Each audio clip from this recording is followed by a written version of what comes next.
Sir మరి ఇప్పుడు వర్షాకాలం మనకి సో చాలా మందికి ఏంటంటే చిన్న పిల్లలకి మెయిన్ గా చూసుకుంటే వాళ్ళకి జలుబు కానీ లేకపోతే దగ్గు తొందరగా ఎఫెక్ట్ అవుతుంటది. సో వాళ్ళు తీసుకోవాల్సిన జాగ్రత్తలు ఏంటి అసలు ముఖ్యంగా? వర్షాకాలంలో కామన్గా ఏంటంటే రెస్పిరేటరీ వైరల్ ఇన్ఫెక్షన్స్ చాలా కామన్గా ఉంటాయి. సో జలుబు దాదాపుగా 1 వీక్ వరకు ప్రతి ఒక్కరికి ఉంటుంది కదా ఈ మధ్య కాలంలో చూసుకుంటే. జలుబు ఒకటే కాదు,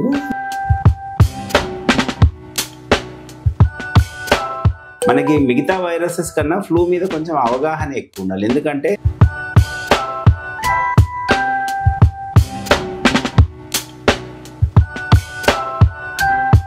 మనకి ఫ్లూ అనేది మనకి ఇంతకుముందు కూడా ఎప్పుడు 100 సంవత్సరాల క్రితం ఫ్లూ మనకి ఇక్కడ కోవిడ్ ఎలా వచ్చిందో అంత పాండమిక్ వచ్చింది అనమాట, అంతమంది చనిపోయారు కూడా. సార్ ఆస్తమా గురించి మాట్లాడుకుంటే సో ఎలాంటి వాళ్ళకి ఎక్కువగా ఆస్తమా ఎక్కువగా వస్తుంటుంది? ఆస్తమా ఎవరికి వస్తుందంటే ఆస్తమా ఎవరికైనా రావచ్చు. అది ఆస్తమా ఉన్న వాళ్ళకి ఈ చలికాలంలో లేకపోతే వర్షాకాలంలో సో చాలా మంది పారాసిటమాల్ బదులు డోలో వాడుతున్నారు సార్. అంటే డోలో, కాల్పోల్ ఇవన్నీ ఏంటంటే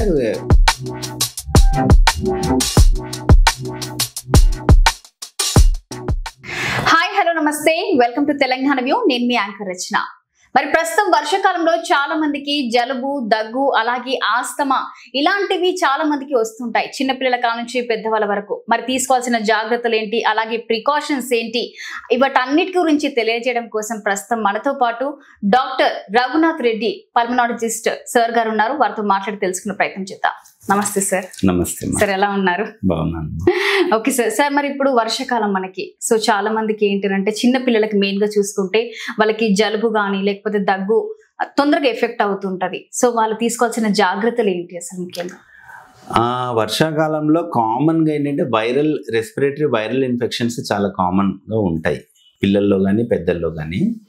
సో అన్ని వైరసెస్కి మనకి స్పెసిఫిక్ ట్రీట్మెంట్ అంటూ ఏముండదు. And majority of the viruses like rhino virus అంటాం, అది చాలా common virus.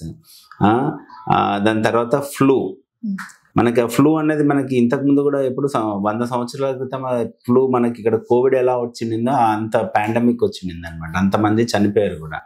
But now it comes in like seasonal epidemic లాగా వస్తూ ఉంటుంది.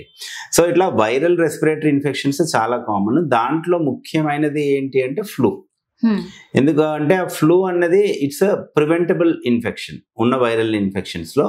అట్ ద సేమ్ టైం ఆ ఫ్లూ అన్నది ఏంటంటే సివియర్గా అయిందనుకోండి, కోవిడ్లో లాగానే ARDSలోకి వెళ్ళి వాళ్ళకి ఆక్సిజన్ లెవెల్స్ తగ్గి వెంటిలేటర్ మీదకి వెళ్ళి డెత్ అయ్యే ఛాన్సెస్ కూడా ఉన్నాయన్నమాట. సో అందుకని ఫ్లూ చాలా ఇంపార్టెంట్. దానికి ప్రివెంట్ చేయడానికి మనకి వ్యాక్సిన్స్ కూడా అవైలబుల్ ఉన్నాయి. అందుకని మనకి మిగతా వైరసెస్ కన్నా ఫ్లూ మీద కొంచెం అవగాహన ఎక్కువ ఉండాలి. ఎందుకంటే దానికి ప్రివెంట్ చేయడానికి వ్యాక్సిన్ ఉంది, అండ్ అది చాలా సివియర్గా అయినప్పుడు ప్రాణం పోయే పరిస్థితి ఉంటుంది. సో అందుకని ఈ సీజన్ రాకముందే యూజువల్గా మేము ఏం చెప్తామంటే 6 నెలలు దాటిన వాళ్ళు పిల్లలు 6 months దాటిన తర్వాత నుంచి ఓల్డ్ ఏజ్ వరకు అందరూ ప్రతి సంవత్సరము ఫ్లూ షాట్ తీసుకోవాలి. తప్పకుండా తీసుకోవాలి, అది యాక్చువల్ గైడ్ లైన్స్లో. సో అంటే ఫ్లూ వ్యాక్సిన్ తీసుకోవాలన్నమాట ప్రతి సంవత్సరం. అండ్ ఫ్లూ ఇది ఏంటంటే వేరియంట్స్ మారుతూ ఉంటాయి కాబట్టి ప్రతి సంవత్సరం దాన్ని అప్గ్రేడ్ చేస్తూ ఉంటారు అనమాట. అందుకని ప్రతి సంవత్సరం మనము ఫ్లూ షాట్ తీసుకోవాలి.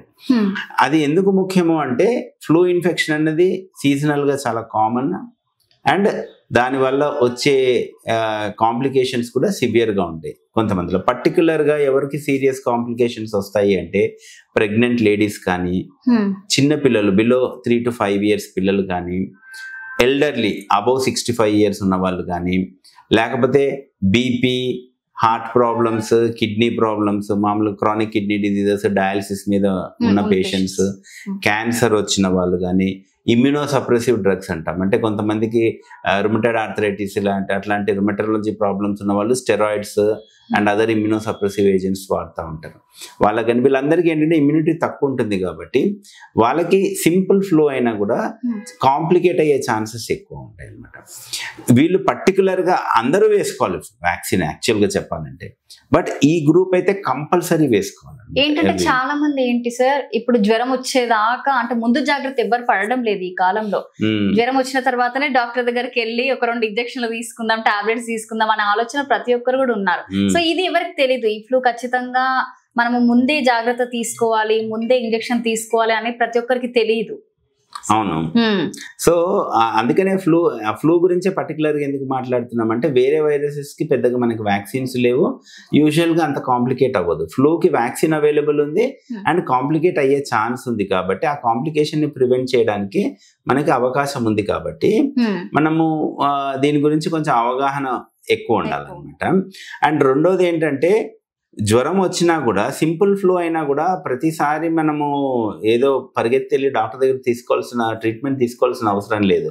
కాకపోతే ఎవరికైనా జలుబు, దగ్గు, జ్వరము 2 రోజుల కన్నా తగ్గట్లేదు, ఇంకా ఫీవర్ ఎక్కువైంది అట్లా సిమ్టమ్స్ ఉంటే మీరు ఇమీడియట్ గా వచ్చేసేయాలి డాక్టర్ దగ్గరికి. 2 days లోనే మీకు తగ్గిపోయింది, జ్వరం తగ్గిపోయింది, దగ్గు తగ్గింది, జలుబు తగ్గింది అంటే అవి ఇంటి దగ్గర జనరల్ ట్రీట్మెంట్స్ తోనే మనము ట్రీట్ చేసుకోవచ్చు. కానీ 2 రోజులకు మించి మీకు జ్వరము, దగ్గు, జలుబు తగ్గలేదంటే మటుకు ఇమ్మీడియట్ గా మీరు పల్మనాలజిస్ట్ ని కన్సల్ట్ అవ్వాల్సి. సార్ జలుబు అన్నప్పుడు నాకు గుర్తుకొచ్చింది ఏంటంటే సామాన్యంగా చాలా మందికి రైనీ సీజన్ స్టార్ట్ అవ్వగానే జలుబు స్టార్ట్ అవుతుంటాయి ప్రతి ఒక్కరికి. సో 2 days లో మానకపోతే డాక్టర్ ని కన్సల్ట్ అవ్వాలి అని మీరు అన్నారు. సో జలుబు దాదాపుగా 1 week వరకు ప్రతి ఒక్కరికి ఉంటుంది కదా ఈ మధ్య కాలంలో చూసుకుంటే. జలుబు ఒకటే కాదు, జలుబు, జ్వరం 2 కలిపి. జలుబు రావడానికి కొంతమందికి ఏంటంటే అలర్జిక్ రైనైటిస్ అంటాం, అలర్జీ వల్ల కూడా జలుబు రావచ్చు. అది పెద్దగా సిగ్నిఫికెంట్ గా ఏమి ఇబ్బంది ఉండదు, అది పేషెంట్ ఇబ్బంది పెడుతుంది కానీ దానివల్ల మనకి ఏమి ఎంత కాంప్లికేట్ అయ్యే ఛాన్సెస్ ఉండవు. ఇన్ఫెక్షన్, వైరల్ ఇన్ఫెక్షన్ వల్ల వచ్చిన జలుబు, దగ్గు, జ్వరం ఇట్లాంటివి ఉంటాయి చూడండి, అది 2 days లో మీకు జలుబు తగ్గడం అనేది, జ్వరం కంటిన్యూగా ఉండకూడదు. జ్వరం 2 days కి మించి కంటిన్యూగా జ్వరం కంటిన్యూ అవుతుంది అంటే మటుకు మీరు ఇమీడియట్ గా వచ్చేసేయాలి. అంటే జలుబుతో పాటు ఖచ్చితంగా ఆ హీట్ ని ఉంటది కాబట్టి ఖచ్చితంగా జ్వరం అనేది ఖచ్చితంగా అట్లా కాదు. అదే అందుకనే చెప్తున్నాను, వైరల్ ఇన్ఫెక్షన్ లో 2-3 days లో మీకు తగ్గిపోవాలి. యూజువల్ గా సిమ్టమ్స్ తగ్గుముఖం పట్టాలి. ఆ తగ్గుముఖం పట్టట్లేదు అంటే దాని అర్థం ఏంటి అంటే అది కాంప్లికేట్ అవుతుందేమో అనేసి మనము అనుకోవాలన్నమాట. అందుకని కాంప్లికేట్ అయ్యి పూర్తిగా ఆక్సిజన్ లెవెల్స్ తగ్గిన తర్వాత వస్తే అది చాలా రిస్క్ అయిపోతుంది అనమాట. అందుకనే మీరు అర్లీగా వచ్చారంటే ఫ్లూకి యాంటీవైరల్ కూడా ఉంది అవైలబుల్. సో అట్లాంటిది అర్లీగా స్టార్ట్ చేసుకుంటే అది ఈవెన్ ARDS స్టేజ్కి వెళ్లకుండా ఉంటుంది అనమాట. సో అందుకనేసి అర్లీగా మరి ఫస్ట్ డేనో సెకండ్ డేనో రమ్మని కూడా ఏం చెప్పట్లేదు. 2 రోజులు 3 రోజులు తగ్గకపోతే మీరు డాక్టర్ దగ్గరికి వెళ్ళాలి.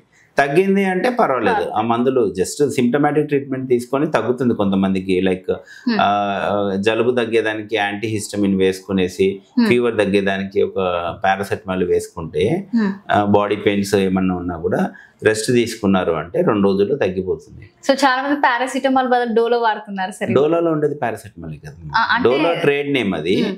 పారాసెటమాల్ అనేది దాంట్లో కాంపోజిషన్. సో అంటే డోలో, కాల్పోల్ ఇవన్నీ ఏంటంటే ట్రేడ్ నేమ్స్ అనమాట. దాంట్లో ఉన్న కాంపోజిషన్ ఆఖరికి పారాసెటమాల్. ఓకే సార్, ఆస్తమా గురించి మాట్లాడుకుంటే సో ఎలాంటి వాళ్ళకి ఎక్కువగా వస్తుంటుంది? ఆస్తమా ఎవరికి వస్తుంది అన్నది మనము అట్లా కాదు. ఇప్పుడు ఆస్తమా ఉన్న వాళ్ళకి ఈ చలికాలంలో లేకపోతే వర్షాకాలంలో అది ఎగ్జాజర్బేట్ అయ్యే ఛాన్సెస్ ఎక్కువ ఉన్నాయి. ఆస్తమా ఎవరికి వస్తుందంటే ఆస్తమా ఎవరికైనా రావచ్చు. అది చిన్న వయసులోనే ఎక్కువగా ఉంటుంది. ఇంకా యాక్చువల్లీ చిన్న వయసులోనే ఎక్కువ స్టార్ట్ అవుతుంది. సో మనకి ఆస్తమా చిన్నపిల్లల్లోనే కామన్ గా కనపడుతుంది మనకి. దాంట్లో ఒక 50% లో ప్రోగ్రెస్ అయ్యి అట్లానే పెద్దవాళ్ళు కూడా కంటిన్యూ అయిపోతుంది వాళ్ళకి. ఒక స్మాల్ పర్సెంటేజ్ ఆఫ్ పీపుల్ ఏమవుతుందంటే చిల్డ్రన్ లో దే గెట్ ఓవర్ ఇట్, అంటే వాళ్ళు they out grow that asthma ఇదన్నమాట. కొంతమందిలో అది కంటిన్యూ అవుతుంది అడల్ట్ ఏజ్ లో. ఒకవేళ చిన్నప్పుడు ఆస్తమా వచ్చింది అనుకోండి, అది పెద్ద అయ్యే వరకు అది కంటిన్యూ అవుతుందా లేకపోతే అప్పటికి స్టాప్ అయ్యే 50% లో కంటిన్యూ అయ్యే ఛాన్స్ ఉంటుంది. 50% లో మటుకు తగ్గిపోతుంది. ఒకసారి వాళ్ళు టీనేజ్ అండ్ అడల్ట్ ఏజ్ వచ్చేసరికి 50% లో తగ్గిపోతుంది అనమాట. బట్ 50% లో కంటిన్యూ అయ్యే ఛాన్సెస్ ఉన్నాయి. అందుకని ఒకసారి మీకు ఆస్తమా ఉంది అని అంటే మీరు ఒకసారి రెగ్యులర్ ఫాలోఅప్ లో ఉండాలి డాక్టర్స్తోనే. ఎందుకు అంటే ఆస్తమాలో మెయిన్ ప్రాబ్లం ఏంటి, మీ ఊపిరితిత్తులో గాలిపోయే గొట్టాలు ఉంటాయి, దాన్ని ఎయిర్వేస్ అంటాం. ఆ ఎయిర్వేస్లో ఇన్ఫ్లమేషన్ ఉంటుంది అనమాట. ఇన్ఫ్లమేషన్ అంటే కొలోకియల్ లాంగ్వేజ్ లో చెప్పాలంటే వాపులాగా. ఆ ఇన్ఫ్లేమ్డ్ ఎయిర్వేస్ ఉంటాయి కాబట్టి ఆ ఎయిర్వేస్ ఏంటంటే హైపర్ రియాక్టివ్గా ఉంటాయి. హైపర్ రియాక్టివ్ అంటే చిన్న దుమ్ముకో ధూళికో ఓవర్గా రియాక్ట్ అవుతూ ఉంటుంది అనమాట. ఎనీ ట్రిగ్గర్, చిన్న ట్రిగ్గర్కి, ఇప్పుడు ఫర్ ఎగ్జాంపుల్ చిన్న వర్షం పడింది, తేమ ఎక్కువైపోయింది గాలిలో, ఎక్కువ తేమ గాలి పీల్చుకున్న తర్వాత ఆ ఎయిర్వేస్ ఇమీడియట్గా దే గోయింగ్ టు స్పాజమ్ అనమాట. అంటే అంత ఓవర్ రియాక్ట్ అయిపోతాయి.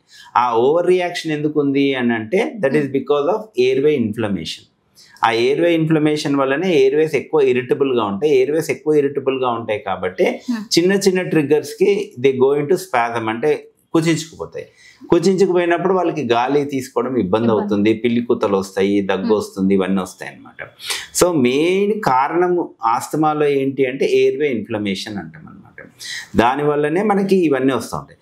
సో కానీ ఎయిర్వేస్ కుచించుకోపోలేదు అనుకోండి, వాళ్ళకి నార్మల్ క్యాలిబర్లో ఉన్నాయంటే గాలి తీసుకోవడంలో ఇబ్బంది ఏముండదు, దగ్గు ఏముండదు, ఇబ్బంది ఉండదు. సో అందుకని ఆస్తమా వాళ్ళు ఏమనుకుంటారు, నాకు ఎప్పుడో ఒకసారి వర్షం పడ్డప్పుడు, ఐస్ క్రీమ్ తిన్నప్పుడు, కూల్ డ్రింక్ తాగినప్పుడు నాకు దగ్గు వస్తుంది, పిల్లి కూతలు వస్తాయి, మిగతా టైంలో నేను నార్మల్గా ఉంటాను అన్నారు. యాక్చువల్లీ అవన్నీ ట్రిగ్గర్స్. అవి ట్రిగ్గర్ అయిన తర్వాతనే ఎయిర్వేస్ కుచించుకుపోతాయి కాబట్టే మీకు సిమ్టమ్స్ వస్తున్నాయి. కానీ ఎయిర్వేస్ ఆ స్పాజంలో లేనప్పుడు కూడా ఎయిర్వే ఇన్ఫ్లమేషన్ ఉంటుంది. ఆ ఎయిర్వే ఇన్ఫ్లమేషన్ ఉంది కాబట్టి మీ ఎయిర్వేస్ హైపర్ రియాక్టివ్గా ఉన్నాయి. సో మనం ట్రీట్ చేయాల్సింది ఏంటి, కాజ్ని ట్రీట్ చేయాలి. ఆ కాజ్ ఏంటి, ఎయిర్వే ఇన్ఫ్లమేషన్. ఆ ఎయిర్వే ఇన్ఫ్లమేషన్కి ఏం ట్రీట్మెంట్ ఇవ్వాలి అంటే ఇన్హేలర్స్ ఇవ్వాలంట. ఆ ఇన్హేలర్స్లో యాంటీ ఇన్ఫ్లమేటరీ డ్రగ్ ఉంటుంది, విచ్ ఈస్ స్టెరాయిడ్ అంటాం. స్టెరాయిడ్ అనగానే జనాలందరికీ టెన్షన్లోకి వెళ్ళిపోతుంది, అమ్మో స్టెరాయిడ్ అనేసి. బట్ మనం ఆ ఇన్హేలర్స్లో ఇచ్చేది చాలా చాలా చాలా చాలా చాలా తక్కువ డోస్ అనమాట. సో దానివల్ల ఎయిర్వే ఇన్ఫ్లమేషనే తగ్గుతుంది, కానీ దానివల్ల పెద్ద సైడ్ ఎఫెక్ట్స్ ఏముండవు. జీవితాంతం వాడినా కూడా సైడ్ ఎఫెక్ట్స్ ఏమి ఉండవు అనమాట. So these anti inflammatory inhalers అనేవి రెగ్యులర్గా వాడుకుంటూ ఉండాలి. సిమ్టమ్స్ లేని టైంలో కూడా వాడుకుంటూ ఉండాలి. ఎందుకంటే మనం అడ్రస్ చేయాల్సిన ప్రాబ్లం ఎయిర్వే ఇన్ఫ్లమేషన్, దాని ఎఫెక్ట్ అయిన స్పాజంని కాదు. సో అందుకని చాలా మందికి ఆస్తమాలో అవగాహన లేనిది ఏంటి అంటే వాళ్ళ ప్రాబ్లం ఏంటి, దేనివల్ల నాకు ఆస్తమా వస్తుంది. సో ఆస్తమా వచ్చింది అంటే నాకు సిమ్టమ్స్ ఉన్నప్పుడే నాలో ఆస్తమా ఉంది, సిమ్టమ్స్ లేనప్పుడు నాకు ఆస్తమా లేదు, అట్లా ఉండదు. Once asthmatic your asthmatic for life, యూజువల్గా లైఫ్ టైం ప్రాబ్లం. అది బీపీ షుగర్ లాగా అనుకోండి. ఆస్తమా అంటే అది కంట్రోల్ అవుతుంది, పూర్తిగా నయం కాదు. కాకపోతే దాంట్లో కూడా different types in the sense సివియారిటీలో ఉంటుంది అనమాట. కొంతమందికి ఏంటంటే ఎప్పుడో ఒకసారి సిమ్టమ్ మైల్డ్గా ఉంటుంది ఆస్తమా, వాళ్ళకి అంత పెద్ద ఇబ్బంది ఉండదు. ఇంకొక ఎండ్లో సివియర్ ఉంటుంది ఆస్తమా, అంటే ఇంకా వాళ్ళకి 24 గంటల ఆయాసమే, ఎన్ని మందులు ఇచ్చినా కూడా తగ్గదు, సివియర్ ఆస్తమా అంటాం. ఆ స్పెక్ట్రంలో ఎవరు ఎక్కడన్నా ఉండొచ్చు, మైల్డ్ సైడ్ ఉండొచ్చు. అందుకనే రెగ్యులర్ ఫాలో అప్ అనేది చాలా ఇంపార్టెంట్ అనమాట. సో ఎందుకు ఆస్తమా నాకు సిమ్టమ్స్ లేనప్పుడు నేను డాక్టర్ దగ్గరికి ఎందుకు వెళ్ళాలి, బాగానే ఉన్నాను కదా, నాకు ప్రాబ్లం వచ్చినప్పుడే వెళ్తాను కదా, అనవసరంగా ఎందుకు మందులు తీసుకోవాలి, అనవసరంగా డబ్బులు ఎందుకు ఖర్చు పెట్టుకోవాలి, ఈ ఆలోచన కూడా ఉండొచ్చు. యాక్చువల్గా ఏమవుతుందంటే మీకు తెలియకుండానే మీ లంగ్ కెపాసిటీ అనేది స్లోగా తగ్గిపోతూ ఉంటుంది if your asthma is not well controlled. Okay, చిన్నపిల్లల్లో అయితే అది ఇంకా ముఖ్యం ఆస్తమా కంట్రోల్ చేయడం. ఎందుకంటే మన ఊపిరితిత్తులు అన్నది 20 ఏళ్ళ వరకు పెరుగుతూ ఉంటుంది సైజు. ఊపిరితిత్తుల సైజు చిన్నప్పుడు చిన్నగా ఉంటాడు కాబట్టి చిన్న లంగ్స్ ఉంటాయి, పెరిగే కొద్దీ లంగ్ సైజు కూడా పెరుగుతుంది అనమాట. సో ఆస్తమా కంట్రోల్ సరిగ్గా లేని వాళ్ళకి ఆ లంగ్ సైజ్ కెపాసిటీ సరిగ్గా పెరగదు, లంగ్స్ సరిగ్గా పెరగవు. So at the end of 20 years or 21 years వాళ్ళకి చిన్న లంగ్స్ ఉండిపోతాయి. ఆ చిన్న లంగ్స్ తోనే జీవితాంతం ఉండాలి వాళ్ళు. అందువల్ల asthma genetic and environmental, genetic మెయిన్గా జెనెటిక్ అండ్ ఒక్కోసారి ఎన్విరాన్మెంటల్ ఫ్యాక్టర్స్ వల్ల కూడా వస్తుంది. సో ఆస్తమా ఉన్న వాళ్ళ ఇంట్లో ఆస్తమా ఛాన్సెస్ ఎక్కువ ఉంటాయి. అట్లానే ఇంట్లో ఎవరికి ఆస్తమా లేకపోతే ఆస్తమా రాదని ఏం కాదు, అట్లా కూడా ఏం లేదు, అది రావచ్చు, వల్ల కూడా రావచ్చు. సో అందుకని చిన్నపిల్లల ఆస్తమా కంట్రోల్ అనేది ఎందుకు చాలా ముఖ్యము అంటే వాళ్ళ లంగ్స్ గ్రోయింగ్. సో ఆస్తమాని కంట్రోల్లో సరిగ్గా పెట్టకపోతే లంగ్స్ ఫుల్ కెపాసిటీ గ్రో అవ్వదు. At the end of 20 years or 21 years వాళ్ళ లంగ్స్ పూర్తి స్థాయిలో గ్రో అవ్వవు. అప్పుడు ఏమవుతుంది, వాళ్ళకి లైఫ్ లాంగ్ చిన్న లంగ్సే ఉండిపోతాయి. సో లైఫ్ లాంగ్ వాళ్ళకి ఆ లంగ్ ప్రాబ్లం ఉండనే ఉంటుంది అనమాట. అందుకని చిన్నపిల్లలు ఆస్తమా కంట్రోల్ చేయడం అనేది చాలా చాలా ముఖ్యము. అదేవిధంగా ఓన్లీ దగ్గు ఆయాసం వచ్చినప్పుడే నాకు ఆస్తమా ఉంది, దగ్గు ఆయాసం లేని టైంలో నాకు ఆస్తమా లేదని అనుకోకూడదు. ఎందుకంటే చెప్పాను కదా, అది ఎయిర్వే స్పాజంలో వెళ్ళినప్పుడే మీకు సిమ్టమ్స్ వస్తాయి. బట్ ఎయిర్వే స్పాజం లేని టైంలో కూడా మీకు ఎయిర్వే ఇన్ఫ్లమేషన్ ఉంటుంది కాబట్టి రెగ్యులర్గా మీకు ఇన్హేలర్స్లో 2 రకాలు ఉంటాయి. ఒకటి ప్రివెంటర్స్ అంటాము, రెండోది రిలీవర్స్ అంటాం. రిలీవర్స్ ఏంటంటే స్పాజంని రిలీవ్ చేసి ఇమ్మీడియట్గా మీకు ఆయాసం తగ్గించేస్తుంది. ప్రివెంటర్స్ ఏంటి, ఆ ఇన్ఫ్లమేషన్ తగ్గించి లాంగ్ టర్మ్లో మీకు ఆస్తమా లంగ్ కెపాసిటీ తగ్గకుండా, లాంగ్ టర్మ్లో మీకు ఆస్తమా ఎగ్జాజర్బేషన్స్ రాకుండా ఉండేదానికి సహాయపడుతుంది అనమాట. సో చాలా మంది ఏం చేస్తారంటే ఇమ్మీడియట్ రిలీఫ్ దేనితో వస్తుంది, మనకి రిలీవర్తో వచ్చేస్తుంది, దాన్ని వాడతారు. దగ్గు వచ్చినప్పుడు ఇమ్మీడియట్గా రిలీఫ్ వచ్చేస్తుంది, తీసి అవతల పడేస్తారు. ప్రివెంటర్స్ని రెగ్యులర్గా వాడుకో. సో దానివల్ల వాడుకోరు, ఆ రిలీవరే వాడుకుంటూ ఉంటారు. దానివల్ల ఏమవుతుందంటే ఆస్తమా ఇంకా ముదిరిపోతూ ఉంటుంది. ఆ ఇన్ఫ్లమేషన్ అలా చేయకూడదు. అలా చేయడం వల్ల మీకు ఫ్యూచర్లో చాలా ప్రాబ్లమ్స్ వస్తాయి. మీ లంగ్ కెపాసిటీ పూర్తిగా తగ్గిపోయి అండ్ సివియర్ ఆస్తమా స్టేజ్లోకి వెళ్ళిపోతారు. అప్పుడు ఏమవుతుందంటే సిఓపిడిలోకి వెళ్ళిపోయారంటే ఇన్హేలర్స్ కూడా సరిగ్గా పనిచేయవు అనమాట, ఆ స్టేజ్లోకి వెళ్ళిపోతాయి. అందుకని మొదటి నుంచి ఆస్తమాని కంట్రోల్లో పెట్టుకోవడం ముఖ్యం. రెండోది రెగ్యులర్గా ఫాలో అప్ విజిట్స్ ఉండాలి. ఇప్పుడు ఫర్ ఎగ్జాంపుల్ మీకు షుగర్ ఉందనుకోండి, 2 నెలలకో 3 నెలలకో షుగర్ టెస్ట్ బాగున్నా కూడా షుగర్ టెస్ట్ చేసుకొని షుగర్ డాక్టర్ దగ్గరికి వెళ్తారు. మీకు బీపీ ఉందనుకోండి, 2 నెలలకో 3 నెలలకో బీపీ చెక్ చేసుకొని వెళ్తారు. నార్మల్గా ఉన్నా కూడా ఆస్తమాలో కూడా అదే రకంగా వెళ్ళాలి. ఇంకా బీపీ షుగర్ రాను పెరుగుతాయేమో, కానీ ఆస్తమాలో మీరు ట్రీట్మెంట్ రెగ్యులర్గా వాడారంటే మీకు మందులు తగ్గే అవకాశం ఉంటుంది. ఎండ్లో సింపుల్ ఒక ఇన్హేలర్ మీద ఆస్తమా కంట్రోల్ 100% కంట్రోల్ వస్తుంది అండ్ మీ లంగ్ కెపాసిటీ తగ్గకుండా ఉంటుంది. సో ఫ్యూచర్లో మీకు ఎగ్జాజర్బేషన్స్ అట్లాంటివన్నీ రాకుండా ఉంటాయి అన్నమాట. సో అందుకనేసి రెగ్యులర్ ఫాలోఅప్ అనేది ముఖ్యం. రెగ్యులర్ ఫాలోఅప్ అంటే నెల వెళ్ళాల్సిన అవసరం లేదు, 3 నెలలకు ఒకసారి ఫాలోఅప్ వెళ్ళినా కూడా సరిపోతుంది. మీ ఆస్తమా కంట్రోల్లో ఉన్నప్పుడు మీకు ఏదైనా ఇబ్బంది అయినప్పుడు మీరు డాక్టర్ని ఎట్లాగో కలుస్తారు. కానీ సో ఈ అవగాహన లేమి వల్ల ఏమవుతుందంటే వాళ్ళ ఆస్తమాని సరిగ్గా కంట్రోల్ చేసుకోవట్లేదు చాలా మంది. ఇది సింపుల్ ప్రాబ్లం ఆస్తమా అనేది. ఆ సింపుల్ ప్రాబ్లమ్ని వాళ్ళకి ఏమంటారు, సరైన ఆలోచన లేక సరైన అండర్స్టాండింగ్ లేక దాన్ని కాంప్లికేట్ చేసుకొని తర్వాత జీవితంలో అది సింపుల్గా పోయేది. అది ఏదో అంటారు చూడండి, తొండ ముదిరి ఊసర వెళ్ళినట్టు ఆ చిన్న సింపుల్ ఆస్తమా ముదిరిపోయి అది సివియర్ ఆస్తమా అయిపోతుంది. అప్పుడు మా చుట్టూ తిరుగుతారు. అప్పుడు మేము కూడా ఏం చేయలేని పరిస్థితి ఉంటుంది అనమాట. అందుకనేది ఆస్తమా మీద అవగాహన పెంచుకోవాలి. అండ్ రెగ్యులర్గా మీరు పల్మనాలజిస్ట్ ఫాలోఅప్లో ఉన్నారు అంటే అది పెద్ద ప్రాబ్లమే కాదు. ఓకే సార్, నార్మల్గా సార్ వెయిట్ ఎక్కువగా ఉన్న వాళ్ళకి కూడా పడుకునేటప్పుడు బ్రీతింగ్ ప్రాబ్లం చాలా మందికి ఉంటుంది. సో దేనికి అంటారు, అంటే వెయిట్ ఎక్కువ వల్లనే అంటారు? అంటే రాత్రిళ్ళు పడుకుంటే ఆయాసం వచ్చేదానికి చాలా కారణాలు ఉన్నాయి. ఒకటి ఏంటి అంటే ఇప్పుడు మెడికల్గా మనం మాట్లాడితే పడుకున్న వెంటనే ఆయాసం వచ్చింది అనుకోండి, దాన్ని ఆర్థోప్నియా అంటాం. ఆర్థోప్నియా యూజువల్గా ఎవరికి వస్తుంది అంటే హార్ట్ ప్రాబ్లం ఉన్న వాళ్ళకి వస్తుంది అనమాట. హార్ట్ పంపింగ్ తక్కువ ఉండి లేకపోతే హార్ట్ ఫెయిల్యూర్ ఉన్న పేషెంట్స్ ఉంటారు చూడండి, వాళ్ళల్లో పడుకున్న వెంటనే ఆయాసం వస్తుంది. వాళ్ళు కూర్చునే నిద్రపోతారు. వాళ్ళకి ఇమ్మీడియట్గా పడుకోగానే ఊపిరాడదు. సో మీరు గమనిస్తే వాళ్ళు కూర్చొని నిద్రపోతారు, చాలా మంది చైర్స్ వేసుకొని నిద్రపోతారు. అట్లా కామన్ సిమ్టమ్ అది హార్ట్ ప్రాబ్లం ఉన్న వాళ్ళలో వస్తుంది, దాన్ని ఆర్థోప్నియా అంటాం. ఇంకొక రకం ఏంటంటే పిఎన్డి అంటాం, అంటే paroxysmal nocturnal dyspnea. paroxysmal nocturnal dyspnea అంటే పడుకున్న వెంటనే ఆయాసం రాదు, పడుకున్న తర్వాత ఒక 2 గంటలకి 3 గంటల తర్వాత సడన్గా వాళ్ళ ఆయాసం వచ్చి లేసేస్తారు, ఊపిరాడదు వాళ్ళకి, ఊపిరాడదు ఆ టైంలో. That is called paroxysmal nocturnal dyspnea. మళ్ళీ ఒక గంట సేపు అరగంట సేపు అటు ఇటు తిరిగి కూర్చొని అన్ని చేసిన తర్వాత మళ్ళీ బెటర్ అవుతారు. అది కూడా యూజువల్గా కార్డియాక్ ప్రాబ్లమ్స్ ఉన్న వాళ్ళకి వస్తుంది అనమాట, హార్ట్ ఫెయిల్యూర్ ఉన్న వాళ్ళకి వస్తుంది. మూడో రకం ఏంటి అంటే ఈ ఆస్తమా సిఓపిడి ఉన్న వాళ్ళకి కూడా రాత్రులు సిమ్టమ్స్ ఎక్కువ అవుతాయి. ఓకే, డయర్నల్ వేరియేషన్ అంటాం అనమాట. Diurnal variation very typical of asthma. అంటే ఉదయం పూట పెద్ద ఆస్తమా ప్రాబ్లం ఉండదు, దగ్గు ఆయాసం రాదు ఒకవేళ సన్ వచ్చేసిన తర్వాత. బట్ సాయంత్రం అయ్యే కొద్దీ, రాత్రి అయ్యే కొద్దీ వాళ్ళకి చల్లదనం పెరిగే కొద్దీ దగ్గు, ఆయాసము, పిల్లికుతలు ఇవన్నీ పెరుగుతూ ఉంటాయి అనమాట. సో ఆస్తమాలో కూడా రాత్రులు మీకు దగ్గు, ఆయాసం పెరిగే అవకాశం ఉంటుంది. 4వ రకం ఏంటంటే గురక ఉన్న వాళ్ళు, మీరు వెయిట్ బాగా లావుగా ఉన్న వాళ్ళు అంటున్నారు కదా, వాళ్ళని అబ్స్ట్రక్టివ్ స్లీప్ యాప్నియా అంటాం అనమాట. అబ్స్ట్రక్టివ్ స్లీప్ యాప్నియా అంటే వాళ్ళకి బాగా గురక ఉంటుంది. ఆ గురక వల్ల ఏమవుతుంది, గురక ఎందుకు వస్తుంది అంటే వాళ్ళు పడుకున్న వెంటనే ఈ థ్రోట్ మజిల్స్, మనం పడుకున్నప్పుడు మన మజిల్స్ రిలాక్స్ అవుతాయి. ఇప్పుడు ఫర్ ఎగ్జాంపుల్ ఒక పెన్ పట్టుకొని ఉన్నాం మనం పెన్ నిద్ర వచ్చింది అనుకోండి, పెన్ జారిపోతుంది చేతిలో నుంచి. ఎందుకు జారిపోతుంది? ఎందుకంటే ఈ మజిల్స్ కూడా రిలాక్స్ అయిపోతాయి. మనం నిద్రపోయినప్పుడు మన మజిల్స్ అన్నీ రిలాక్స్ అయిపోతాయి. మనం నిలబడి నిద్రపోలేం గుర్రాల్లాగా, మనం పడుకునే నిద్రపోతాం. ఎందుకంటే మన బాడీ మజిల్స్ అన్నీ రిలాక్స్ అవుతాయి.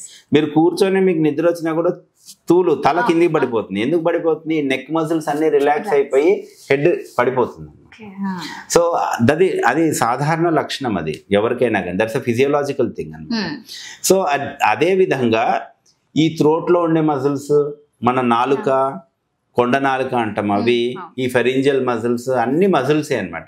సో మనం పడుకున్నప్పుడు అవి కూడా రిలాక్స్ అవుతాయి. సో రిలాక్స్ అయినప్పుడు ఏమవుతుంది? కొలాప్స్ అయిపోతుంది అనమాట. సో ఈ టంగ్ ఉన్నది వెయిట్కి వెనక్కి పడిపోతుంది. సో థ్రోట్లో ఏమవుతుంది? బ్లాక్ అయిపోతుంది. ఈవెన్ అండ్ ఇక్కడ ట్రెకియా అంటే గాలివేయ గొట్టం ఉంది చూడండి, ఇక్కడ నుంచి ట్రెకియల్ రింగ్స్ ఉంటాయి, ఇక్కడ నుంచి స్టిఫ్గా ఉంటుంది. కానీ ముక్కు నుంచి ఈ లారింగ్స్, ట్రెకియా వరకు అంతా సాఫ్ట్ టిష్యూ, అంతా మజిల్సే. సో అవి బ్లాక్ అయ్యాయి అనుకోండి, మీరు గాలి పీల్చుకుంటున్నా కానీ గాలి వెళ్ళదు లంగ్స్లోకి. ఎందుకు అంటే అది బ్లాక్ అయిపోయింది ఈ ఏరియాలో. పర్టికులర్గా ఈ థ్రోట్ వెనక భాగంలో బ్లాక్ అవుతుంది అనమాట. కొంతమందికి పెద్ద టాన్సిల్స్ ఉంటాయి గొంతులో, అడినాయిడ్స్, చిన్నపిల్లలు అయితే అడినాయిడ్స్ ఉంటాయి. కొంతమందికి ఏంటంటే మ్యాక్రోగ్లాసీ అంట, నాలుక పెద్దగా ఉంటుంది. టాన్సిల్స్ ఎందుకు వస్తాయి అంటారు సార్? నార్మల్ గా చాలా మందికి ఎక్కువగా వస్తున్నాయి ఈ మధ్య కాలంలో, ఎందుకు రీజన్ ఏంటంటే అది చూద్దాం, టాన్సిల్స్ తర్వాత మాట్లాడదాము. ఇప్పుడు ఈ అబ్స్ట్రక్టివ్ స్లీప్ యాప్నియాలో సో ఇవి మనకి ఆ బ్లాక్ అయ్యి గాలి లోపలికి లంగ్స్లోకి వెళ్ళదు అనమాట. అప్పుడు ఏమవుతుందంటే వాళ్ళు గాలి పీలుస్తూ ఉంటారు కానీ ఇక్కడ బ్లాక్ అయిపోయేసరికి ఊపిరి అందదు, ఆక్సిజన్ లెవెల్స్ తగ్గిపోతాయి, సడన్గా లేచి గాలి పీల్చుకుంటారనమాట. అర్థమైంది? That is called apneic spells అంటాం. కొంతమందికి ఎంత ఆయాసం అయిపోతుందంటే నిద్ర లేచేస్తారు, డైరెక్ట్ కూర్చునేస్తారు. వాళ్ళకి అంటే ఎవరో పీక పిసికేసినట్టుగా అయిపోతుంది అనమాట. సడన్ గా బ్రెత్లెస్ అయి లేస్తారు. These are all called apneic spells అంటాం. సో ఈ యాప్నిక్ స్పెల్స్ ఉన్న వాళ్ళు కూడా రాత్రులు ఆయాసము ఇట్లాంటివి కంప్లైంట్ చేస్తూ ఉంటారు అనమాట. So this is obstructive sleep apnea. So ఇవి కారణాలు చాలా ఉన్నాయి. రాత్రుల్లో ఆయాసం వచ్చేదానికి, పడుకున్నప్పుడు ఆయాసం వచ్చేదానికి ఏంటి కారణం, ఏ కారణం వల్ల వస్తుంది అంటే ఇవే అని కాదు, ఇంకా చాలా కారణాలు ఉన్నాయి, అన్నీ మనము చెప్పలేము. సో ఏ కారణం వల్ల ఇది వస్తుంది అన్నది మనము చూసుకోవాలి. అది చూసుకొని దాని ప్రకారంగా నిర్ధారణ చేసి దానికి తగ్గట్టుగా మనం ట్రీట్మెంట్ ఇస్తే తగ్గుతుంది. అన్నీ ఒకటే రకంగా ఉండవు, సిమ్టమ్స్ ఒకటే ఉండొచ్చు. రాత్రిలో ఆయాసం, మళ్ళీ అది ఆస్తమా వల్ల ఉందా, హార్ట్ ఫెయిల్యూర్ వల్ల ఉందా, అబ్స్ట్రక్టివ్ స్లీప్ యాప్నియా వల్ల ఉందా, ఇంకా వేరే కారణాలు ఏమన్నా ఉన్నాయా, ఇవన్నీ కూడా చూసుకోవాల్సి ఉంటుంది అనమాట. అదే మీరు డాక్టర్ దగ్గరికి వెళ్తే, పల్మనాలజిస్ట్ దగ్గరికి వెళ్తే వాళ్ళు నిర్ధారణ చేసి దాని ప్రకారంగా ట్రీట్మెంట్ ఇవ్వగలుగుతారు. ఇంకా మీరు అడిగినట్టు టాన్సిల్స్ అంటారు. టాన్సిల్స్ అన్నవి అవి గొంతులో ఉంటాయి, మీకు చాలా మందికి తెలుసా. యూజువల్గా అది చిన్నపిల్లల్లో పెద్దగా ఉంటాయి, చిన్నపిల్లల్లో ఎక్కువగా ఉంటుంది. అండ్ వైరల్ ఇన్ఫెక్షన్ వచ్చినప్పుడు, లేకపోతే ఏమన్నా బ్యాక్టీరియల్ ఇన్ఫెక్షన్, టాన్సిలైటిస్ అంటాం అనమాట. ఆ ఇన్ఫెక్షన్ వచ్చినప్పుడు పెద్దగా అవుతాయి, అది ఎక్కువగా లావుగా ఉన్నాయి. కొంత చిన్నపిల్లల్లో కూడా దానివల్ల అబ్స్ట్రక్టివ్ స్లీప్ యాప్నియా వస్తుంది. సార్ టాన్సిల్స్ వల్ల గురక వస్తుంది, అదే అబ్స్ట్రక్టివ్ స్లీప్ యాప్నియా అంటాం దాన్ని. దాని ట్రీట్మెంట్ టాన్సిల్స్ తీసేయడమే. టాన్సిల్స్ తీసేయాలంటే ఆటోమేటిక్గా ఇది అయిపోతుంది అనమాట. సో పిల్లల్లో కామన్ గా వస్తుంది, బట్ అందరికీ తీయాల్సిన అవసరం ఉండదు. మరీ సివియర్ గా ఉంది, లేదా పెద్ద స్టేజ్లో రికరెంట్ టాన్సిలైటిస్ వస్తుంది అంటే అప్పుడు మనము టాన్సిల్స్ తీసేస్తాం అనమాట. అంటే నంజు వల్ల మొత్తం ఫామ్ అవుతుంది అంటారు? అట్లా కాదు, నంజు వల్ల కాదు, అది టాన్సిలైటిస్ ఉంటుంది అంతే. అది కొంతమంది పిల్లల్లో అట్లా వస్తుంది, అందరికీ రాదు. మళ్ళీ అంటే చాలా మంది అందువల్ల కోసమే వస్తది అని కూడా చాలా మంది అనుకుంటూ ఉంటారు. అంటే రీసెంట్ గా మా బ్రదర్ కూడా అలాగే టాన్సిల్స్ వచ్చేసి సర్జరీ చేశారు, తీసేశారు. యూజువల్ గా చిన్న పిల్లల్లో ఉంటుంది, పెద్దవాళ్ళు అంత కామన్ గా ఉండవు. టాన్సిల్స్ ఏజ్ పెరిగే కొద్దీ అవి ఇవైపోతాయి, రిగ్రెస్ అయిపోతాయి. దాని వల్ల గురక సౌండ్ కూడా ఉంటుంది పెద్దగా రావడం వల్ల. అది అబ్స్ట్రక్టివ్ స్లీప్ యాప్నియా కొంతమందికి ఉంటుంది, హైపర్ట్రోఫీ టాన్సిల్స్ ఉంటాయి. అట్లాంటప్పుడు సర్జరీ చేసి తీసేస్తే అది ఆటోమేటిక్ గా కరెక్ట్ అయిపోతుంది. అంటే మరి రిపీటెడ్ గా ఉంటుంది, అట్లాంటి అవకాశాలు ఉన్నాయి? మళ్ళీ రిపీట్ అవ్వదు, ఒకసారి తీసేసామంటే వన్స్ ఫర్ ఆల్ పోతాయి అవి. Okay. So sir, asthma patients కి ఒక్కొక్క పేషెంట్స్ కి అయినా కూడా ఒక్కొక్క డిసీజ్ వచ్చిన వాళ్ళకి చాలా వరకు ఎక్సర్సైజ్ చేయాలి అంటారు. మరి ఆస్తమా ఉన్న వాళ్ళకి ఎలాంటి ఎక్సర్సైజ్ చేయాలంటారు నార్మల్ గా యూజువల్ గా? ఆస్తమా ఉన్న వాళ్ళకి ఇది చెయ్యాలి ఇది చేయకూడదు అన్నట్టు ఏమీ లేదు. వాళ్ళకి ఆస్తమా కంట్రోల్లో ఉంటే వాళ్ళు అన్ని చేయగలుగుతారు. వాళ్ళన్నీ మేము చెప్పేది ఏంటంటే ట్రిగ్గర్స్ ని అవాయిడ్ చేయండి అని చెప్తాం అనమాట. ట్రిగ్గర్స్ కామన్ గా ఏంటి అంటే కోల్డ్. మీరు ఎక్సర్సైజ్ చేయండి, కానీ మరీ చల్లగా పొద్దున్నే 4 గంటలకు 5 గంటలకు లేచి చలికాలంలో గాల్లో ఎక్సర్సైజ్ చేస్తానంటే అది ప్రాబ్లం అవుతుంది, ఆస్తమా వస్తుంది. రెండోది దుమ్ము ధూళి ఉంది, పొల్యూషన్ ఉంది. రోడ్ల మీద నేను పరిగెత్తుతానంటే ట్రాఫిక్ ఉన్నప్పుడు ఆ దుమ్ము ధూళి వల్ల కూడా మీకు ఆస్తమా వస్తుంది. అట్లాంటివి చెయ్యొద్దు అంటాం. దెన్ పాలన్, ఎక్కువగా పుప్పొడి పాలన్ ఉంటుంది చూడండి, అప్పుడు కూడా ఆస్తమా ట్రిగ్గర్ అయ్యే ఛాన్స్ ఉంది. దెన్ చల్లటి వస్తువులు ఏదైనా తిన్నా తాగిన, ఐస్ క్రీమ్స్ కానీ కూల్ డ్రింక్స్ కానీ లేకపోతే ఇట్లాంటివి ఏమైనా ఉన్నాయనుకోండి, అట్లాంటి వల్ల కూడా మనకి ఆస్తమా వచ్చే అవకాశం ఉంటుంది. సో ఇవన్నీ అవాయిడ్ చేయమని చెప్తాం అన్నమాట. ఓకే. అండ్ కొన్ని రకాల పులుపు వస్తువులు తిన్నా, స్వీట్స్ తిన్నా కొంతమందిలో ఆస్తమా ట్రిగ్గర్ అవుతూ ఉంటుంది. సో ఇవన్నీ అవాయిడ్ చేయమని చెప్తాం. కానీ బై అండ్ లార్జ్ ఇవే తినాలి అనే రూల్ ఏమి లేదు. కొన్ని ట్రిగ్గర్స్ వాళ్ళకే తెలిసిపోతుంది, దానివల్ల నాకు ఆస్తమా వస్తుందని అవన్నీ అవాయిడ్ చేయండి. ఏదైతే ట్రిగ్గర్ ఉందో దాన్ని అవాయిడ్ చేయండి. చాలా మందికి ఆస్తమా ఉన్న వాళ్ళలో ఇళ్లలో ఇవి ఉంటాయి అన్నమాట, కుక్కలు పిల్లులు ఉంటాయి, పెట్స్. ఆస్తమా ఉన్న వాళ్ళు యూజువల్గా పెట్స్ పెట్టుకోకపోవడమే మంచిది. ఎందుకంటే ఆ పెట్స్ నుంచి వచ్చే ఆ యానిమల్ డాండర్ అంటాం, అంటే హెయిర్ ఊడిపోతూ ఉంటుంది అండ్ అవి నాకుతూ ఉంటాయి, దాని సలైవా, ఇవన్నీ చాలా అలర్జిక్. దానివల్ల కూడా ఆస్తమా కంట్రోల్ రాదు, ఎక్కువ అయ్యే అవకాశాలు ఉంటాయి. ఇంకొకటి ఇది మన డస్ట్ మైట్ అంటాం. ఇప్పుడు డస్ట్ మైట్ అనేది అది మన కంటికి కూడా కనిపించినంత చిన్నగా ఉంటుంది. అది ఒక వాడికాల్ ఒక పెస్ట్ లాంటిది అది. సో అది సోఫాల్లో ఇట్లా కుర్చీలో ఇట్లాంటి దీనిలో కనిపించదు, మనకు దుమ్ములో ఉంటుంది అనమాట, దుమ్ములాగానే ఉంటుంది అది. మాక్సిమం అలర్జీ ఉండేది దాంతోనే మనకి కనబడింది. సో అందుకని ఆస్తమా ఉన్న వాళ్ళలో ఏంటంటే ఇట్లాంటి ఇళ్ళలో పెద్ద పెద్ద సోఫాలు, కార్పెట్లు, ఈ ఏమంటారు ఇట్లా డోర్ మ్యాట్స్, ఇట్లాంటివన్నీ ఉండకుండా ఉంటేనే మంచిది అనమాట. సో దానివల్ల కూడా ఆస్తమా చాలా ట్రిగ్గర్ అవుతుంది. అండ్ పడుకునేటప్పుడు కూడా బెడ్షీట్స్ కూడా ఎవ్రీ 2 daysకి మార్చుకోవాలి. అండ్ ఆ బెడ్షీట్స్ని కూడా వేడి నీళ్ళలో ఉతకాలి. ఎందుకంటే డస్ట్ మైట్ అట్లాంటిది ఉన్నా కూడా చచ్చిపోతుంది అనమాట ఆ వేడి నీళ్ళలో మనం ఉతికితే. అండ్ రెగ్యులర్గా ఒకటే షీట్ వేసేస్తే కూడా ఇది అవ్వదు. అండ్ దీనిలో కవర్లు కూడా ఎవ్రీ 2 daysకి మార్చాలి. ఇవన్నీ చేస్తే ఆస్తమా కంట్రోల్లో ఉంటుంది. ఇవన్నీ చేయకుండా మీరు ఎన్ని మందులు వాడినా కూడా ఆస్తమా అంత ఈజీగా కంట్రోల్లోకి రాదు. ఓకే సార్, నార్మల్ గా మీరు మార్నింగ్ చల్లదనంలా వెళ్ళొద్దు బయటికి అని అన్నారు. సో ఏదైనా టైంలో ఏదైనా వర్క్ ఉన్నప్పుడు, నార్మల్ గా ఇప్పుడు జాబ్స్ మార్నింగ్ కూడా ఉంటున్నాయి, సో అలాంటి వాళ్ళు ఖచ్చితంగా వెళ్లాల్సిందా? చలిలో అయినా కూడా ప్రొటెక్షన్ తీసుకోవాలి. మాస్క్ వేసుకోవడము, దెన్ లేకపోతే మంకీ క్యాప్ వేసుకోవడము, షాల్ ప్రొటెక్షన్ తీసుకొనేసి వెళ్ళొచ్చు. కానీ ఇప్పుడు ఎక్సర్సైజ్ చేసే వాళ్ళు అవన్నీ పెట్టుకొని వెళ్ళరుగా వాళ్ళు. సో అందుకనేసి అంటే మనకు అవసరం లేకపోతే చల్లగా బయటకు వెళ్ళాల్సిన అవసరం లేదు. తప్పదు అంటే ప్రొటెక్షన్ తోని వెళ్ళాల్సిన వేసుకొని వెళ్ళాల్సి ఉంటుంది. అండ్ ఈ స్వెటర్ ఇవి కూడా చాలా జాగ్రత్తగా ఉండాలి. దాంట్లో కూడా డస్ట్ మైట్ ఉంటుంది. సో అవి కూడా క్లీన్ గా ఉండాలి. సో ఇప్పుడు మనకి కరోనా టైం నుంచి మాస్క్ చాలా మంది ఇప్పటికీ వాడుతున్నారు. మాస్క్ వాడడం మంచిదే, కానీ మాస్క్ క్లీన్ గా ఉండాలి. ఒకటే మాస్క్ వారం 10 రోజులు వాడతారంటే కుదరదు కదా. సో డిస్పోజబుల్ మాస్క్ వాడడం మంచిది. ఇంకా ఏ రోజు ఆ రోజు తీసి పడేస్తాం కదా, డిస్పోజబుల్ మాస్క్ వాడడం మంచిది. లేదు మీరు ఏదైనా క్లాత్ మాస్క్ అట్లాంటివి కాటన్ క్లాత్ తోనే అట్లా మాస్క్ వాడతాను అంటే అవి రెగ్యులర్ గా శుభ్రంగా పెట్టుకోవాలి, ఏ రోజుకి ఆ రోజు ఉతుక్కోవాలి. ఉతికి ఎండలో ఆరేయాలి. అంటే చలిలో వాటికి ఎండ ఉండాలి. ఎండ డైరెక్ట్ తగిలితే దాని మీద ఉన్నవన్నీ బ్యాక్టీరియా కానీ వైరస్ కానీ చచ్చిపోతాయి కాబట్టి ఎండలో ఆరేయాలి అట్లాంటివన్నీ.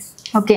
అలాగే తినడం విషయం కూడా ఇదే తినాలి అదే తినాలి అలాంటిది ఏం లేవు ఆస్తమా పేషెంట్స్? ఉన్నాయి కొన్ని రెస్ట్రిక్షన్స్ ఉన్నాయి, చెప్పాను కదా నేను. ఇప్పుడు చల్లటి వస్తువులు ఏది తినదు జనరల్ గా.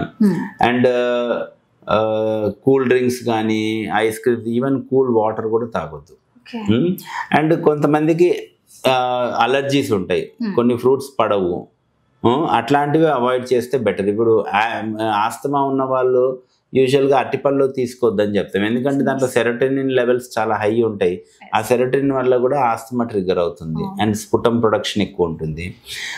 కొంతమందికి సిట్రస్ ఫ్రూట్స్, చాలా మందికి సిట్రస్ ఫ్రూట్స్ పుల్లగా ఉన్న ఫ్రూట్స్ వల్ల కూడా ఆస్తమా ట్రిగ్గర్ అవుతుంది అనమాట. సో యూజువల్గా మీకు అర్థమైపోతుంది ఈ ఫ్రూట్ తిన్న తర్వాత నాకు ఆస్తమా ట్రిగ్గర్ అవుతుంది, లేక ఫలానా ఫుడ్ తిన్న తర్వాత నాకు ట్రిగ్గర్ అవుతుందని.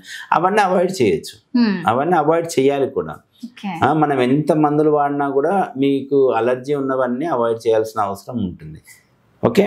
అండ్ కొంతమందికి సీ ఫుడ్స్ పడవు, అలర్జీ ఉంటుంది, వాళ్ళలో కూడా సీ ఫుడ్స్ అట్లాంటి అలర్జీ ఉన్నాయనుకోండి అవి మనం అవాయిడ్ చేయాల్సి ఉంటుంది. బట్ స్పెసిఫిక్ గా ఇవి తినొద్దు అంటే ఒక బ్లాంకెట్ రూల్ అన్ని తినొచ్చు. చల్లటి వస్తువులు యూజువల్ గా అవాయిడ్ చేయండి అని చెప్తాం అనమాట. సో సార్ ఇప్పటి వరకు మీ దగ్గరకు వచ్చిన పేషెంట్స్, ఆస్తమాకు సంబంధించిన పేషెంట్స్ అంటే సివియర్ గా అయిన వాళ్ళు వచ్చారా, లేకపోతే ముందు స్టార్టింగ్ నుంచి కూడా రావడం? అంటే అన్ని రకాలు ఉన్నారు, బట్ యూజువల్ గా నేను చెప్పినాను కదా, దగ్గు ఆయాసం వస్తేనే వస్తారు. అదే ఆ దగ్గు కూడా ఆ దగ్గు అది పెద్ద సిమ్టమ్ గా కన్సిడర్ చెయ్యరు ఎవరు. ఎందుకు అంటే ఆ దగ్గు మామూలే, నాకు దగ్గు ఉందని. నొప్పి అయితే భరించలేరు కాబట్టి ఇమీడియట్ గా వచ్చేస్తారు. అందుకని నొప్పి అన్నది ఏదైనా ఉందంటే ఇమీడియట్ గా వచ్చేస్తారు. కానీ దగ్గుని వాళ్ళు లైట్, ఏ దగ్గు అయినా కూడా 2 వారాల కన్నా మీకు ఎక్కువగా ఉంది అంటే మటుకు డెఫినెట్గా దానికి ఏదో ఒక కారణం ఉంటుంది. మీకు ఎంత దగ్గు చిన్న కారణం వల్ల దగ్గు వచ్చిందంటే అది మ్యాక్సిమం 2 వీక్స్లో తగ్గిపోతుంది. 2 వీక్స్ పైన మీకు దగ్గు కంటిన్యూ అవుతుంది అంటే మీరు డెఫినెట్గా డాక్టర్ని కలవాల్సిందే, ఒక ఎక్స్రే తీసుకోవాల్సిందే. ఎందుకు అంటే ప్రతి ఊపిరితిత్తుకు వచ్చే ప్రతి జబ్బుకి ఉండే లక్షణం దగ్గు. సింపుల్ వైరల్ ఇన్ఫెక్షన్ దగ్గర మొదలెడితే, బ్రాంకైటిస్ మొదలెడితే, ఆస్తమా మొదలు పెడితే లంగ్ క్యాన్సర్ వరకు దగ్గే ఉంటుంది ఫస్ట్. అంత దగ్గు కూడా కాదు, ఊరికే అంత సింపుల్ దగ్గు కూడా ఉండొచ్చు. అందుకనే ఇక్కడ సివియారిటీ దగ్గు సివియర్గా ఉందంటే వచ్చేస్తారు తొందరగా. సివియర్గా లేకున్నా కూడా 2 వారాలకు మించి మీకు దగ్గు కనబడుతుంది అంటే మీరు డెఫినెట్గా పల్మనాలజిస్ట్ని కన్సల్ట్ అవ్వాలి. ఎందుకంటే దానికి ఏదో కారణం ఉంటుంది. ఆ కారణాన్ని మనం అడ్రస్ చేయకపోతే సింపుల్ కారణం కూడా ఉండొచ్చు, లంగ్ క్యాన్సర్ కూడా ఉండొచ్చు. ఆ కారణం ఏంటనేది మనకు తెలియాలి. తెలిస్తే దాని ప్రకారంగా ట్రీట్మెంట్ తీసుకుంటే మనకి బెటర్ అవుతుంది. అండ్ ఒకవేళ నిజంగానే లంగ్ క్యాన్సర్ ఉందనుకుందాం, అర్లీగా వచ్చేసారంటే, అర్లీ డిటెక్షన్ అయితే అర్లీ స్టేజ్లో కనుక్కున్నామంటే మనకి ట్రీట్ చేయడం ఈజీగా ఉంటుంది అండ్ అవుట్కమ్ కూడా బాగుంటుంది. చాలా మటుకు దాన్ని నెగ్లెక్ట్ చేసి 2 నెలలు 3 నెలలు 6 నెలలు అలానే ఉండి లేటర్ స్టేజ్లో స్టేజ్ 3 స్టేజ్ 4లో మా దగ్గరకు వస్తారు. అప్పుడు ఏం చేయగలుగుతాం మేము? ఏం చేయలేము. అందుకనే దగ్గు మోర్ దెన్ 2 వీక్స్ ఉంది. అది సింపుల్గానే ఉండొచ్చు, కొద్దిగానే ఉండొచ్చు, దగ్గు సివియారిటీ ఎక్కువ ఉండకపోవచ్చు. But duration more than 2 weeks ఉందంటే మటుకు మీరు ఇమీడియట్గా డాక్టర్ గారిని సంప్రదించాల్సిన అవసరం ఉంటుంది. ఓకే. సో అంటే సార్ నార్మల్గా ఇప్పుడు సీజనల్ వైరల్ ఫీవర్స్ ఖచ్చితంగా వస్తుంటుంది. సో ఇప్పుడు తీసుకోవాల్సిన జాగ్రత్తలు ఏంటో మీ మాటల్లో సో ఒకసారి మా ప్రేక్షకులు. ఇప్పుడు జాగ్రత్తలు అంటే నేను చెప్పాను కదా, ఒకటి వర్షాల్లో తడవకండి, బయటికి వెళ్ళేటప్పుడు చలిలో వెళ్ళేటప్పుడు ఉన్ని దుస్తులు, ప్రొటెక్షన్, మాస్క్ అవి వేసుకోండి. క్రౌడెడ్ ప్లేసెస్కి వెళ్ళకండి. అండ్ హ్యాండ్ హైజీన్ అండ్ ఇవి మన కోవిడ్లో బాగా నేర్పించింది ఏంటంటే సోషల్ డిస్టెన్సింగ్, హ్యాండ్ హైజీన్ ఇవన్నీ పాటిస్తే ఇంకా మంచిది. అండ్ వ్యాక్సినేషన్ గురించి చెప్పాను కదా, ఫ్లూ వ్యాక్సిన్స్ అందరూ ఖచ్చితంగా తీసుకోవాలి. అది అన్ని ఏజ్ వాళ్ళు తీసుకోవాలి. 6 months దాటిన పిల్లల నుంచి చనిపోయే వృద్ధుల వరకు అందరూ ఎవ్రీ ఇయర్ ఫ్లూ వ్యాక్సిన్ తీసుకోవాలి. పర్టికులర్గా చెప్పాను కదా, ఇమ్యూనిటీ తక్కువ ఉన్న వాళ్ళైతే కంపల్సరీ తీసుకోవాలి. సో అది కూడా ఒక ప్రొటెక్టివ్ మెకానిజం, ప్రొటెక్టివ్ మెజరే. అండ్ సింపుల్గా మీకు ఏదైనా జలుబు చేసి జ్వరం వచ్చిందంటే మీరు ఐసోలేట్ అంటే కోవిడ్లో ఐసోలేషన్ లాగా కాదు, ఇంట్లో ఉండండి, క్రౌడెడ్ ప్లేసెస్కి వెళ్ళండి. ఎందుకంటే మీ నుంచి ఆ వైరల్ ఇన్ఫెక్షన్ వేరే వాళ్ళకి స్ప్రెడ్ అవుతుంది. సో దాన్ని ఎందుకు మార్కెట్లో స్ప్రెడ్ చేయడం? సో అందుకని క్రౌడెడ్, మీకు ఒంట్లో బాగాలేదు, జలుబు దగ్గు జ్వరం ఉంది, ఇంట్లోనే ఉండండి 1-2 రోజులు. ఒకవేళ ఇంకా కంపల్సరీ వెళ్ళాల్సిన పరిస్థితి ఉంది అంటే మాస్క్ వేసుకొని వెళ్ళండి. సో ఆ రకంగా మనం చైన్ని బ్రేక్ చేస్తాం కాబట్టి అప్పుడు సివియారిటీ అండ్ ఇన్ఫెక్షన్స్ కూడా తగ్గుతాయి సొసైటీలో. అండ్ చల్లటి వస్తువులు ఏది తినొద్దు, తాగొద్దు. యూజువల్గా ఆస్తమా ఉన్న వాళ్ళు, పర్టికులర్గా అలర్జీ ఆస్తమా ఉన్న వాళ్ళు ఈ చల్లటి వస్తువులు తినొద్దు, దుమ్ము ధూళిలోకి వెళ్ళకండి, ఓకే. అండ్ చల్లగా గాలికి ఎక్స్పోజ్ అవ్వకండి, అండ్ వర్షాల్లో తడవద్దు మెయిన్. సో ఇవి సింపుల్ చిట్కాలే, ఇవన్నీ అందరికీ తెలిసినవే, ఇవి కూడా పాటించాం మనం. సో అవి ఒక్కటి కొంచెం అవగాహన తెచ్చుకొని అవి పాటించామంటే యూ విల్ బి హ్యాపీ. అవును sir. So thank you so much sir, ఎంతో చక్కగా వివరించినందుకు. Thank you.